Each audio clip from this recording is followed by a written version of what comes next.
Gosh, man. While it is true that I'm a Vancouver Canucks fan and all of these Calgary Flames stories can get pretty funny, at this point, I'm starting to feel kind of bad? Like, I feel pity in this situation. This is not a good thing. At least, that's my immediate reaction upon reading these quotes and seeing this article, because today, what we're doing is we're talking about arguably the most overpaid superstar in the NHL. No, we're not talking about Mitch Marner, at least that guy gets 90 points a year. Today we are talking about Jonathan Huberdeau of the Calgary Flames, recently acquired in a trade for Matthew Tkachuk, and a player whose contract is at $10.5 million a year. He's making this money till 2031, where he will be, what's the math on that? He's 31 right now, 2031's in 7 years. He'll be 38 years old. My goodness. Jonathan Huberdeau this most previous season had 52 points in 81 games played, a far cry from the 115-point season he had with Florida in 2021-2022. In that season, he was second in Art Ross scoring, behind Connor McDavid and tied with Johnny Gaudreau, and he actually had the better points per game than Gaudreau too. Huberdeau heading over to Calgary was seen as some sort of a lateral move point production-wise, but he just has not shown off well in comparison to his Florida Panthers days. He had a 90-point season with Florida in 2018-19 as well, so he's always been in that top-of-the-line point-per-game plus territory with the Cats, ever since the 2020s began pretty much. But in Calgary, with back-to-back 50-point seasons in pretty much full seasons worth of play, you can definitely understand that Jonathan Huberdeau and the dollar amount that he's making, it doesn't fit. He's overpaid. And the crazy part is, the Florida Panthers were a team that 2 seasons after losing out on Jonathan Huberdeau, firstly, they end up going to the Stanley Cup Finals with Matthew Tkachuk. Secondly, they end up going to the Stanley Cup Finals again, and they end up winning the gosh darn thing. Sure, they almost blew a 3-0 lead and lost in 7 games, but they still ended up winning. And they did so all without the services of Jonathan Huberdeau. Let's go out there onto lapresse.ca because a new article published by, who was this, Guillaume Lefrançois, goes out there and talks about some comments Huberdeau made about that Florida Panthers Stanley Cup championship. It's hard to see the guys lift the cup. Let's go out there and read what this article has to say. It's in French. I translated it to English via the Google machine. Link is in the description if you want to go ahead and read the thing yourself. The article takes its time in setting the scene. Here we are at the Jonathan Huberdeau Golf Tournament Monday morning. No one arrives here with a downcast expression, as is always the case with these events. Michel Therrien appears in the distance with a big smile. Marie-Ève Diquier deploys her usual energy. A sharp clap echoes through the air. It's Jakob Pelche giving an old buddy one of the best handshakes in the history of handshakes. Jonathan Huberdeau takes a quarter of an hour to sit down with Lapresse in a quiet corner of the chalet's terrace. He too is smiling, although he knows he could have welcomed the visit in a much more festive contest. His former team, the one with which he planted trees until 2022, the Florida Panthers, is now the Stanley Cup champion. I'm so happy for the guys. They worked hard.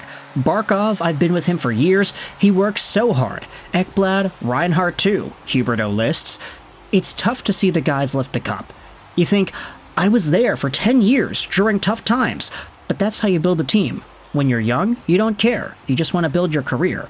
Now I'm back in that situation, but I'm a little bit older. The article then writes this: that's where it hurts though, is that Jonathan Huberdeau was old enough to be a major contributor to this championship team. But he and Mackenzie Weegar were deemed to be traded for Matthew Tkachuk in order to change the Panthers' identity. Tkachuk did contribute to that change with 197 points in 2 seasons and plenty of grit to spare. Tkachuk arrived in Florida, and yeah, he's good. But he's well surrounded. They have talent, you see. Bill Zito was good at getting guys like OEL and Kulikov who weren't doing as well elsewhere. And a good coach like Paul Maurice, it shows. I thought they were going to win. The article then talks about how the Calgary Flames have been making their own changes. They traded away Lindholm, they traded away Mangiapane, they traded away Hanifin, Tanev, Zadorov, they traded away Markstrom, a whole bunch of guys are gone. Huberdeau could have gone there, but with his production down and a contract still valid until 2031, he is still stuck in Alberta. I'm definitely hard to trade, Huberdeau says. I knew that when I signed the contract, but I didn't know how it was going to go. I thought I was going to produce points, that it would go well, but the more defensive game system didn't help. I know I'm worth the contract. Several factors didn't help me, and it's up to me to get out of it. Oh dear, okay, before we continue on with this article, do you not see what I'm getting at here? Like, I don't know. It's fun to dunk on the Calgary Flames as a Vancouver Canucks fan. It's fun to dunk on the guys who are not living up to their contracts, but at this point, Jonathan Huberdeau is saying, yeah, it's tough to see the guys that I was playing with for so long. It's tough to see me leave and for them to immediately exhibit success right away. It's hard to see them lift the Stanley Cup. Even though I'm happy for them, it hurts.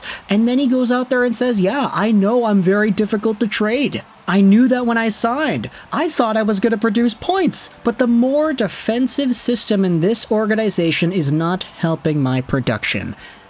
At the end of the day, he does say that he is accountable for his own performance, and it's up to him to help get himself out of it. But to even have just the underlying tone of disappointment there, not just within himself, but within the environment, that right there, I don't know, man, I kind of pity the guy at this point. It seems like there are a lot of Calgary Flames fans that are also going out there with similar ideas, because Huberdeau and this entire article was posted onto the R-Flames sub. It's hard to see the guys lift the cup, and some of the comments are pretty interesting. Funny story, Jonathan. I wish you were still there to lift it with them. Lift it here then. 82 games, then 16 wins. If he was playing well in Calgary, that statement would mean something. Minus 29 last season and less points overall than his first season in Calgary.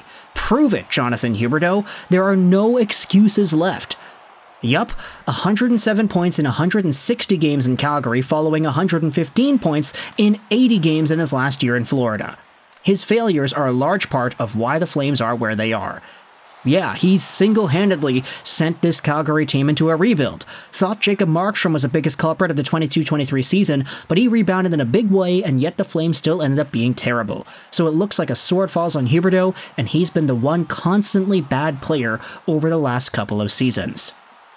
This is where we get into a more sympathetic point of view. Notorio G says, I do feel for the guy. He was Florida's all-time leading scorer until he left, and very quickly became an afterthought. Even while he was there, he was always undervalued and overshadowed by Barkov. That said, be a pro. Stop sulking. Either demand a trade or own where you are, and if you don't want to rebuild, then be a $10.5 million player and drag your team into the gosh darn playoffs. And then there are some other replies. There's no way the Flames would be able to trade that contract. It cost them a first-round pick to move Monahan. So this is where you talk about the potential, you know, the inevitability of how everything is coming and going in Calgary. Let's go back over onto the article. Huberdeau does say at the age we are at, that's where it's harder.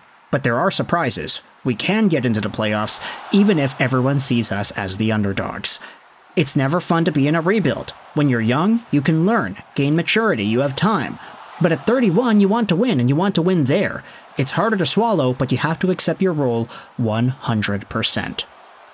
So at the end of the day, let me know your thoughts in the comments section below about Jonathan Huberdeau and how this is, do I want to say it's embarrassing? It kind of is. It's a little bit embarrassing. I kind of pity the guy, honestly, but I don't know how I'm going to go out there and title this. This is going to be weird. You don't ever see something like this, right? Where a former extremely high-valued asset of a team that wins a Stanley Cup but is no longer on that team comes out of the shadows in the offseason and says, oh yeah, it's tough, you know, I'm very happy for the guys, but it's difficult to see them win without me. Like, I know that's not what he said directly, but that's kind of the message, you know, that's the vibes that we're getting out of this. So let me know your thoughts in the comment section below. If you're a Calgary Flames fan, how do you feel about Jonathan Huberdeau and his progression the past few years into the player that he is today? Is it acceptable? Is it not? Is it possible to trade him? He says it's not. Let me know your thoughts in the comment section below. I hope you enjoyed this. Everybody share Trolls 99, and bye.